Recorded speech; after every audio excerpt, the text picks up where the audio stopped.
Hello guys, good morning to you all. I am Mr. Sandeep Mijan and I am again in front of you to explain my topic. My today's topic is Coulombs law from the Gauss's theorem. Now dear students, this is that topic which can be explained only whenever you knew about the Gauss's theorem. And I have already told you about the Gauss's law in my last lecture or in my last video. So guys, be ready for the lecture. So dear students, in our last video, I have told you about the Gauss's theorem and what was the basic need to explain the Gauss's theorem. That was the area vector. Including that area vector, I have already told you about the electric flux. Electric flux, that is phi, has the major role in explaining the Gauss's theorem. And Gauss's theorem was that theorem in which the total electric flux is always equals to 1 upon epsilon naught times the total charge enclosed by that Gaussian surface. Now students, the formula for the Gauss's theorem is that is phi net. Phi net means the net electric flux was equals to 1 upon epsilon naught times the total charge enclosed by the Gaussian surface. And I have told you that the shape of your figure doesn't matter, that what is the value of electric flux will be there.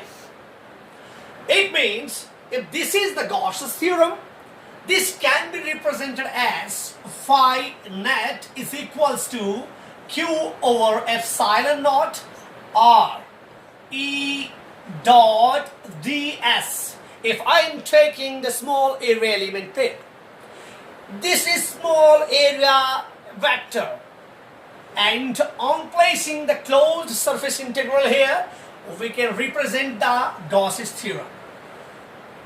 Now dear students, the main question is that how can we derive the relation for Coulombs law from the Gauss's theorem? That is so important. You are better aware about the Coulombs theorem. Coulombs law is that law from which we can calculate the electrostatic force. That is the force of attraction or the repulsion in between the 2 point charges, and that was equals to 1 upon 4 pi epsilon naught Q1 Q2 over R square. This was the relation for the Coulombs force, that is 1 upon 4 pi epsilon naught Q1 Q2 over R square. If we are taking the 2 point charges here, that is Q1 and Q2. Now our question demands that we should have to derive this force, this Coulombs force, from this formula, that is from this Gauss's theorem. So for that, we should have to consider a sphere here. It means, by taking the example of a sphere, we can say that sphere is a three-dimensional your diagram, and by taking that example, we should have to take one source charge there also. Because if we take the source charge, then there is the presence of electric field intensity 2. Why? If you take the positive charge there, it means it provides the electric field lines to V people. So we will take the example of a sphere here. Now dear students, let's draw a sphere here. It's a sphere, and I'm taking positive Q charge here, and we know that the distance of every point which is located on the surface of the sphere is equal to the radius of the sphere. That is, the distance from this to this, the distance from this to this, the distance from this to this, these all are the radiuses of the sphere. And we can take the small area elements here. We also know that area elements are represented by ds, if area elements are represented by ds, then there should be the existence of area vectors too. And the direction of those area vectors is always outwards. That is ds vector. And we are also aware about the electric field lines for the positive charge, positive Q. The direction of electric field line will be like this. Now at every point, the electric field intensity will be same, or we can say that electric field intensity is like this, is like this, is like this, this and this. Radially outwards. This term is very important while explaining the electric field lines for a positive charge.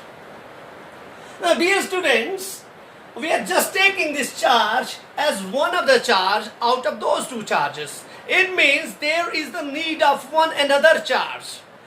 Let us consider that if we are replacing Q1 by Q, which is this, now it means Q2 should be there, some Q2 should be there.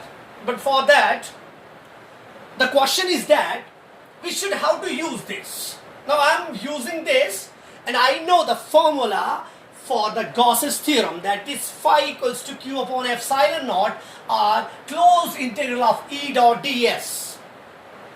The angle, now let us take the angle, that is theta, in between E and ds. Now dear students, E and ds are in the same direction here. If the two vectors are in the same direction, then their angle, the angle in between them is 0. Theta is obviously 0 here. Now, phi net is equals to Q over epsilon naught is equals to closed surface integral. Closed integral means if we are taking a closed surface here, but the dot product, you are better aware about the dot product. What do you mean by the dot product? The dot product in between the two vector quantities is that it is always equals to the product of their magnitudes and the cosine of the angle in between them. It means the two vectors are electric field intensity and area vector here. But this is the small area vector. It means it can be replaced by E. Instead of E vector, I am using the magnitude of E vector. E ds. Now I should have to place cosine of the theta. Now theta is 0 here. It means Q over epsilon naught is equals to closed integral E ds cos 0 degree. Now dear students, what's the value of cos 0? Cos 0 is equals to 1.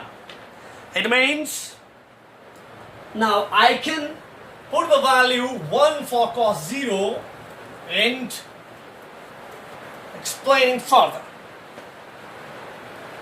That is Q over epsilon naught is equals to close. This symbol represents the close integration. That is EDS only multiplied by 1 because cos 0 is equals to 1. It means Q upon epsilon naught is equals to EDS. Now the question arises, out of these two terms here, that is E and ds, the integration is going to be applied on this ds. It is not going to be applied on this E. It means E behaves as a constant term here, on the basis of which we can say that this E is taken outside from this closed integral. Q upon epsilon naught is equals to E is taking out from this integration symbol. It means E closed integral ds. Now dear students, what is this ds. ds means small area element. If we integrate the small area element, we are able to get the entire surface area. But entire surface area of this diagram, and this diagram is sphere. It means the total surface area, the surface area of the sphere is 4 pi r square. Instead of this entire, we can use 4 pi r square. Q over epsilon naught is equals to E multiplied by 4 pi r square. But this r is here. You should have to know about this. This is that distance. It means from this we can say that we can calculate E. We can calculate this E, and this E is equals to Q upon 4 pi r square multiplied by epsilon naught. This can be written as E equals to 1 upon 4 pi epsilon naught, 1 upon 4 pi epsilon naught, Q upon r square r, K Q upon r square. Now you are able to tell that the relation for the electric field intensity at a point is equals to 1 upon 4 pi epsilon naught Q upon r square. Now dear students, you also know that what is the definition of electric field intensity in the mathematical way. In the mathematical way, there was one expression which relates the force with the charge as well as electric field intensity. Force per unit test charge was always equals to the electric field intensity. It means electric field intensity was force per unit test charge. It is force per unit test charge. This is the relation in which this Q is the source charge. But this is the relation in which this Q naught is the test charge. And you know that what are the conditions for a test charge. We can place the test charge to explain all the entire questions. Now let us place a test charge here. It means, let us placing a test charge Q naught here. It means the 2 point charges. First one is Q and second one is Q naught. These 2 point charges, now I can replace this as Q naught. Now using this, F equals to Q naught E. Using the value of E here, what we got here? We are able to get the relation that is F equals to Q naught multiplied by E. Multiplied by E means we should have to use this value here. That is 1 upon 4 pi epsilon naught Q upon r square. This can be written as F equals to 1 upon 4 pi epsilon naught Q naught over r square. Now dear students, this is the simple relation of the Coulombs law. It means we are able to tell you that we can derive the expression for Coulombs law from the Gauss's theorem. That's all about this topic. Thank you so much. Have a nice day.